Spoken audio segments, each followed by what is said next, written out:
Getting a little chunky there, hon? Chunky. Chunky. Little porker.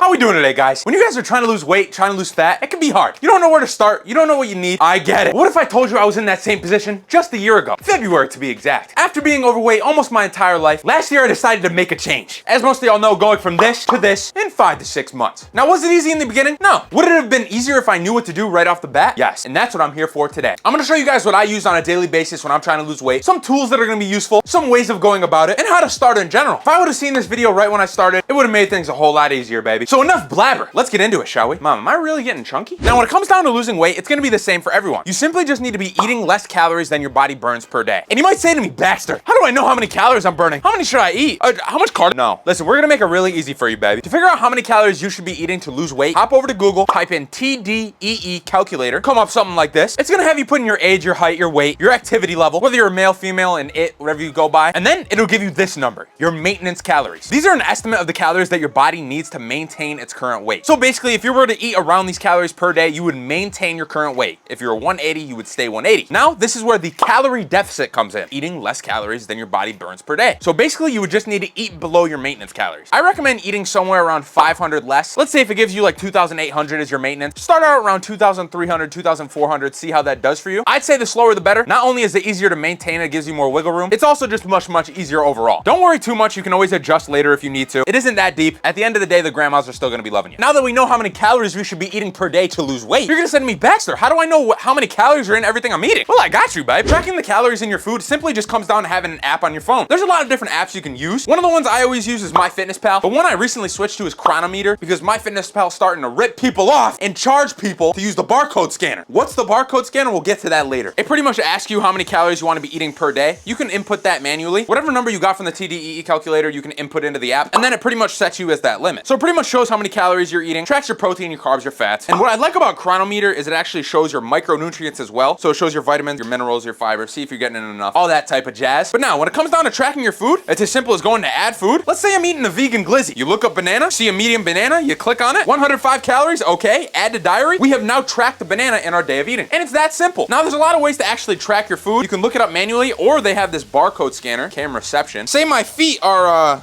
a food, they have a barcode on them, a million calories, boom. I'll show you with the real food. What am I doing? You wanna track this Jell-O? Put it in the barcode scanner, boom. Walmart store instant chocolate pudding, 273 calories for the whole thing. And it's as easy as that, baby. You're tracking your eating with ease. But you might say to me, Baxter, what about if I need to track something specific, like 6 ounces of chicken? How do I know it's 6 ounces of chicken? I was gonna get to that. Let's go on to my next essential. And that next essential is gonna be a food scale. When I say I use this every day, I use this every day. And you might be like, Baxter, I don't have the money. You can get this for $15 on Amazon, baby. Say you wanna track some chicken. All you're gonna do, turn on the scale. You're gonna put the plate on the scale. You're gonna wanna zero it out so it doesn't track the plate. You just put on whatever you wanna track. In my case, some chicken. Oh, 4 ounces of chicken. Boom. Now you track 4 ounces of chicken into your calorie tracking app, and it's done and dusted just like that. You can do this with tons of things. You can do this with rice. Anything that you need specific portions of, it's very helpful for tracking it accurately. There's a lot of things where if you don't track it that accurately, it can make the calorie amount a lot different. 2 tablespoons of peanut butter is 190 calories, and 2 tablespoons is not a lot of food. So if you were to accidentally do 3, 4 tablespoons, that's doubling the calories. That's 400 calories instead of 200. That's a big jump. So this is very helpful. I use this literally every day, and it's cheap. So why not get it, baby? All that being said, let's move on, shall we? Only one person at a time, please. What the heck? The scale. The scale can be a helpful tool. It can also be your worst enemy. You don't want to stress too much about the number on the scale because your body weight does fluctuate. It's not going to be the same every time you weigh yourself. Some days you can be 185. Some days you wake up, you'll be 190. The time of day can change it as well. So you'll be heavier at night because you've eaten food throughout the day. But it's a good way to gauge if you're making progress or not. Because over time, if you are losing weight, it would be a downwards trend. You're 185. You weigh yourself in 3 or 4 weeks, you're 182. Eventually, your weight will be going down and you will be losing fat as you stay in your deficit. You just need to be consistent with it, not stress too much over the actual number, and it's a very helpful tool and one of my personal essentials. Make sure you get one that actually works. Now we got all the equipment out of the way, let's go to some of my essentials when we're actually in the kitchen and we're eating. There's a lot of things that you can substitute to cut down on the calories to help you stay within your goals. If you guys cook with a lot of olive oil, it could add up the calories a lot. Most of the time, whenever I'm cooking with a pan, the 0-calorie cooking spray is a very good alternative. You just need a little bit on there, cuts out a lot of calories if you use a lot of olive oil. We're just trying to find something that doesn't make it stick, baby. And there's a lot of little things like that. Another one I like, if you guys use a lot of cheese, I like using fat-free cheese. This is about half the calories of regular cheese. And as you guys go, you guys will realize that there's a lot of substitutes like this. A lot of ways to cut down on calories and not sacrificing actual volume of food. As a lot of you may know, I love uploading recipes to the TikTok with Mama Bax. Show 'em, Mama Backs. Show Mama Backs. Mom, show Mama. You have to turn the camera. Y'all already know me and Mama Backs get crazy in the kitchen. I'll pop up a meal right here. Boom!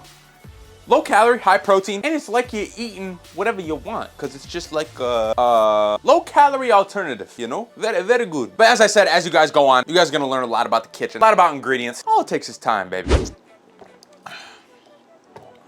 As you guys know, sometimes water can be boring. And what do you go to? You go to a soda, some juice.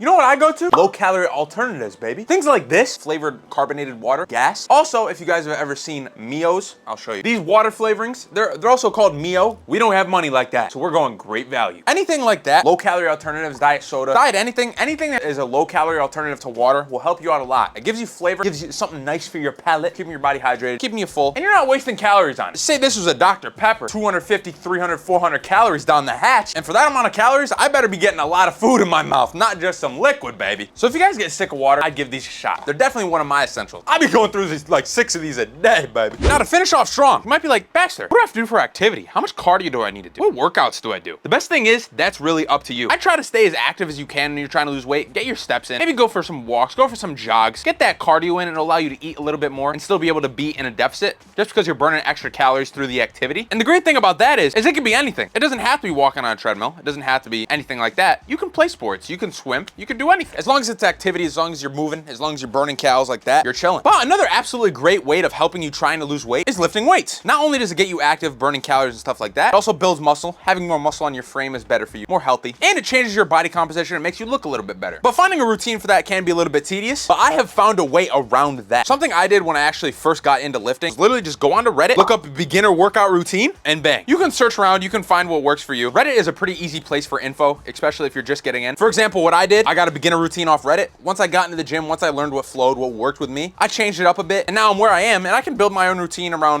my own body, around my own liking, what's available to me, etc. And you'll be able to do the same thing too. This is just something to get you in the gym, get you lifting, so you're not walking around like a chicken with your head cut off. Because the grandmas don't like that. Incorporate that with your diet, what I've taught you today, and you're more than on your way, baby. Losing weight doesn't have to be hard. You just have to have the right resources, have the right tools to make it as easy as possible for yourself. It might be easier said than done, but I promise you, once you find your flow, once you find that way of making it easy for yourself, it'll be a breeze. And the grandmas will start showing up at your doorstep in no time. When I was overweight, I never thought I would be able to change. I never thought it was possible for me to get in shape, but now I realize that it's really possible for anybody. You just have to put the time in, have the patience, and I promise you it is literally possible. But oh no. As per usual, if you guys have any questions, you can drop it in the comments, or you can shoot me a DM on Insta. I'll get back to you. And as usual, if you guys like the video, like, comment, subscribe. It helps me out so I can help you out. We can help each other. I don't know. As per usual, we'll be back next week for another Bax banger. Can't wait to see you guys then. I love you guys. See you in the next one, baby.